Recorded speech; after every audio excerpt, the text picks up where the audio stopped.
Welcome to another episode of Is It Shit? Today we're going to look at a bunch of things. We're going to chat about the video I put out last week about do doors sound the same or different. We're going to have a little look at what happened at Gearfest, and we're going to talk about a bit of hardware that people keep asking about. Anyway, stick around and find out, is it?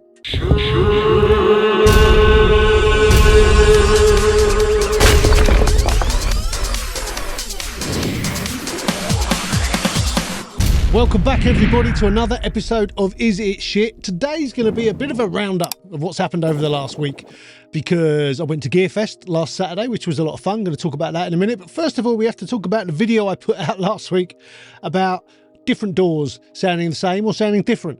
It caused a bit of chaos and I had to close off the comments because people were just being damn right rude. They were arguing with each other, arguing with me, genuinely throwing a lot of negative comments around.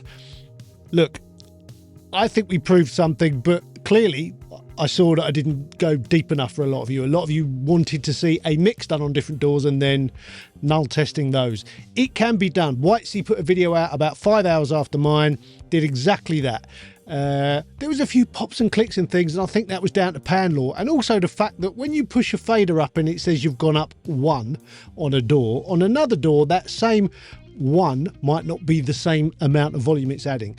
It's quite complicated, but it can be done. They do all null, they are all different. Let's just put that to bed. Now listen, if you still don't believe me, you still want to argue that digital audio can sound different on one piece of software from another, if everything is identical, then I suggest you go and read some books. And there's one I'm going to suggest. It's called Digital Audio Theory, A Practical Guide.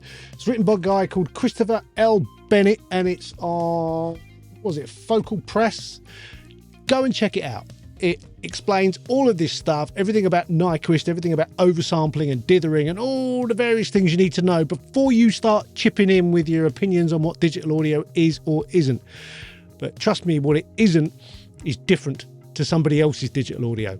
You can make it different, and that's what we're all doing. That's our job as engineers. We're adding the non-linearities, we're adding the stuff that makes it sound different to everybody else's. Because years ago when I started, one studio might have an SSL desk, Yamaha monitors, and an Atari tape machine.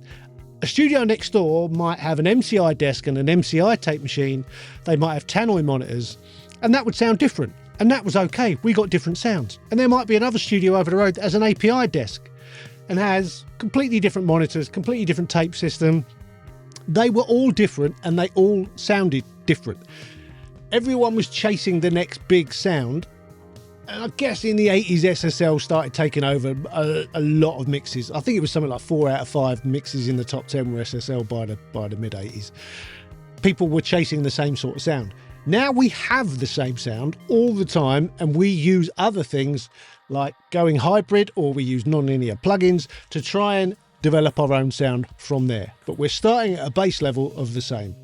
Anyway, let's leave it alone. The other channel you could look at, go and look at Whitesea's video. That's really good. There's a channel called Delta Sigma TV.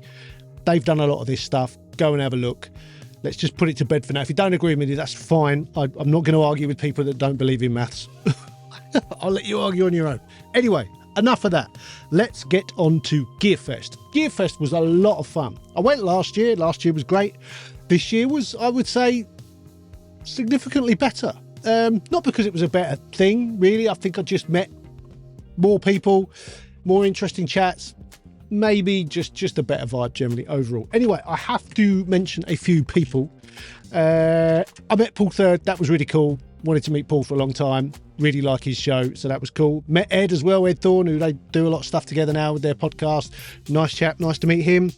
Freshada, lovely to meet you, mate. You're really cool. I'm looking forward to working with you. I promised you I'd show you this little video, so here we go. There we go. Gearfest 2025. Is it shit? That was fun. Tony T, awesome to meet you. What a fountain of knowledge. You know a lot of stuff. I would love to do some work with you. Get in touch. I've got your card. I'll give you a shout. The guy that runs Plugin Fox, I didn't get your name, but you're really interesting. What you've got going on with that website is also really interesting. We should definitely have a chat. Emra from WA Production, what a lovely chap. Really nice to meet you. I'm glad you've appreciated the reviews. You're a lovely guy. And say hello to your friend from Turkey, the rapper, because, yeah, that was a really interesting story. Who else did we meet? Crossbone, when are you going to start your own channel? Get on with it. You need to do it. Born for this, mate. Get on with it. The guys at Drama, really nice chat with them. I love Drama. They make such nice stuff. I'm a big fan of their EQs and their compressors. Yeah, lovely to chat. Glad you guys are still holding your own, doing some really interesting stuff in a very British way. I love it. SSL, obviously, doing lots of stuff at the moment. Very busy. The Oracle, we'll talk about that in a minute. Whole kinds of stuff coming, I think, from SSL in the very near future. Nice chaps. Nice to see you all. The guy demonstrating the H-Lab stuff, you were really helpful. Thank you. The 169 Plus, which is like a Studer, based on the Studer EQ. That thing sounds phenomenal. Comes in mono channel, so you'd need 2 for a stereo pair, or you could run it in mid-side, which is kind of perfect. That sounded fantastic. Also, got to mention Paul, Ashmore and Nick from Audio Animals. They were there with all their Wes Audio stuff, and also they were there, well, they were there with SX Pro, but they had the Oracle there because obviously they've just bought one. And Paul gave me a bit of a tour of it, and also talked me through some of his Wes Audio stuff. So let's have a little look at that. Radio, so here we are at Gearfest. Paul from Audio Animals here with his SSL Best and also a bunch of recallable gear. Paul's going to tell us what it's all about. So, digitally recallable gear is, in my eyes, the future, if not the present, because we're doing it. And now we have the Oracle console. That is everything I've dreamt of having, and we're here and now with potentially a 48 channel digitally recallable analog console. It's fully analog and it's incredible. And then you've got all the gear, digitally recallable gear that can go patch into it. So this is Wes Audio stuff, right? Yes, all of that. So this is all taken from my studio. You've got the tube comp, tube EQ, bus comp. That's inside of it. That's really impressive to look inside of. I had all of this gear in that studio, and I switched it all over for digitally recallable gear. People ask me all the time, have you gone to digital recall stuff, and is there now a difference and have you kind of got a lesser sound, let's say? And I honestly, I think I'm more of a modern, more of a kind of, let's say a modern sound, I would say now. Arguably a better sound, in my opinion. And you've got all the advantages of you can flip between mixes and it all comes back. I've got, in that studio there, right, I've got 180 channels of analog processing. And I can go from session to session and they go bang, bang, bang. Now that's the dream, right? Yeah. That's the dream. That's what we all dreamt of. Yeah, and that's why this is a thing for me. It's like when it comes to a service, when we're doing like a mixing service, if I've got to spend an hour recalling a session, I can't charge the rates I charge. So by me investing in all this digitally recallable gear, what I can then do is keep the rates low, keep the rates nice for everybody because of my investments. And I am so happy with this sort of setup. It's brilliant. Quality. Fantastic. And this is just going to be the icing on the cake. That is a one hell of a beautiful console. So this is the SSL Oracle. Yeah. Been out, what, a week? A couple of weeks? Well, it was announced a couple of weeks ago. It's not, I don't think it's technically out. Mine, I've got the first one in the UK. Yep. And that doesn't come until mid-September. So I'm building a new studio to house that in.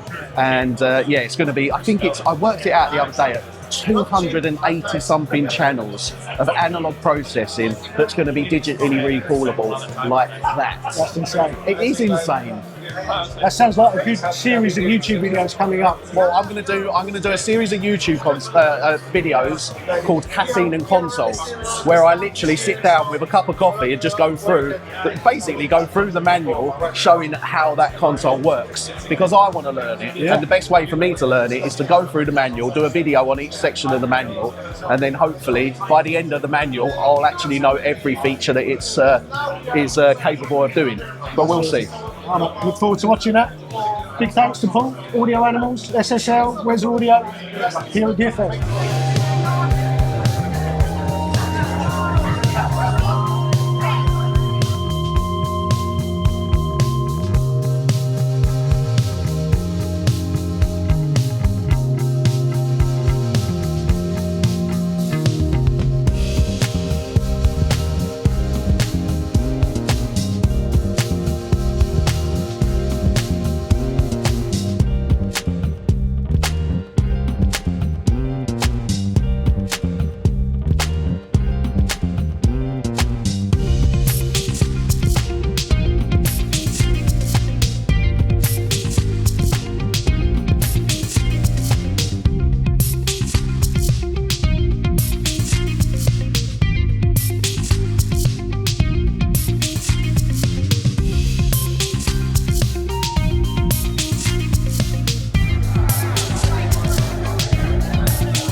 So there you go.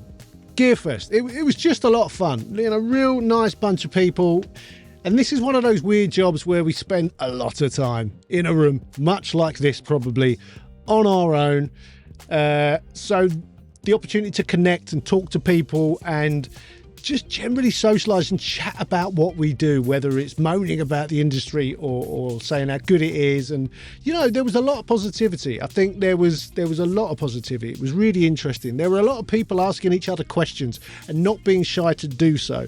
And I think that's so important, in that when you meet people at these kind of things, sometimes they've got a lot more experience in one area that you might not have, but you might know a lot about another area that they don't know. It's fascinating. The guys at Present Day Production, you know, they're lovely guys, you know, and I told them, they got me through lockdown a bit, watching their videos they were doing then. That was really useful when there was not a lot going on. I enjoyed watching them. But they're lovely chaps, and also their mum speakers are out of this world. I was one of the people that sat there listening to my own mixes on their Mum 10, the MB version, the meter bridge version. Little bit blown away that there wasn't a sub there. Such a beautiful bottom end on those things. But what really got me was the Phantom stereo was mind-blowing. It genuinely sounded like I was listening to three speakers, one in the middle definitely, which wasn't there, and a sub, which wasn't there. So that was mind-blowing. And I think a lot of it was down to their speaker stands, which looked great. Yeah, I might have to start saving for those. Nice to see you chaps. Yeah, really good thing. Highly recommend it next year. The only negative thing I'll say about Gearfest, the queue for coffee. I mean, I was dying for a coffee at one point, and I got in the queue and I ended up chatting to everyone else in the queue, because I'm like, how long do you think this queue's going to last? And it was about half an hour queue to order your coffee, and then a 20-minute wait to get it once you'd ordered it. It was worth the wait. It was a really good coffee, but they need to sort that out. There's lots of room outside. They could have had another one or two little coffee things dotted around. That would have helped so many people. Everyone I met was like, oh, where'd you get the coffee? And I said, yeah, but you got to wait like 40 minutes to drink it. And everyone, oh God. So they can fix that. That would be really good. The beer's great. Food's all right. Yeah, whole thing could do with a little tweak, but generally it's a really good fun thing. I'm so glad they're doing it. Good on sound. It's a nice thing. So nice to have the community together and listen to interesting people. And yeah, all good. Anyway, before I go, I've had a few comments asking about a couple of things in my little 500 rack. I've got a pair of the HRK, what are they, the ST552s. A lot of people keep asking what I'm doing with them, why I like them, what are they. So I thought it's time I did a little demo and a little review. So what are they?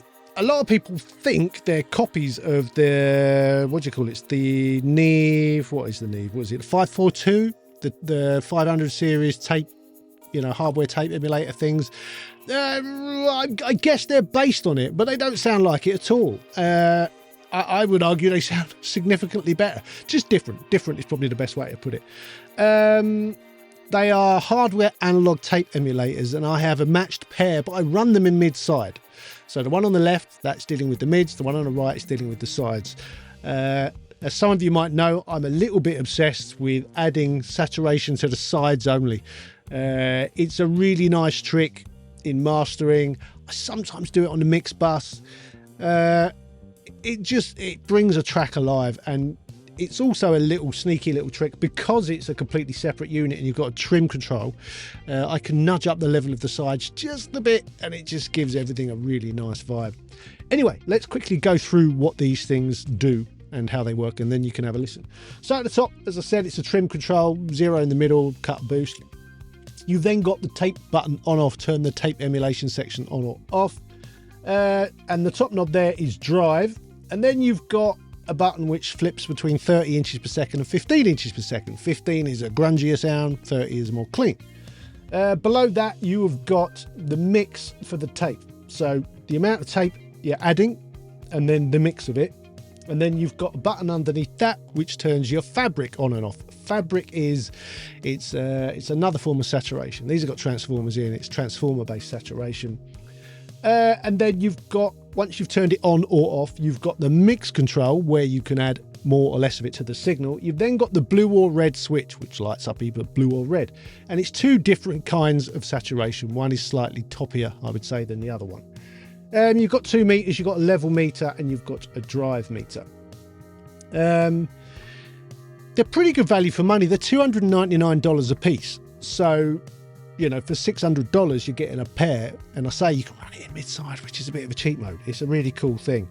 I've changed mine slightly. The knobs on mine don't actually look like this. In fact, they were black, mine, when it came originally. But I found it hard at an angle to see where they were set. So I've replaced them with some coloured knobs so that it's easier to see what they're doing. Anyway, I'm going to play the demo of that in a minute. Have a listen, see what you think. I think they sound fantastic. They're just nice to give a little bit of that analog tape vibe for masters and for mix buses sometimes. Not all the time, but sometimes it really adds something. I really like it. Anyway, that was all. Hope you liked my little roundup of Gearfest and what I got up to. Anyway, if you could like the video, that would really help. If you subscribe to the channel, that helps even more. There's 2 Instagram accounts. There's Studio Life 101 for the channel, and there's Mixdown Mastering for all my work stuff. There's the website with the top 5 plugins, and there's a bunch of courses on there and mixing and mastering and a whole bunch of other stuff. And I will see you next time. Adios.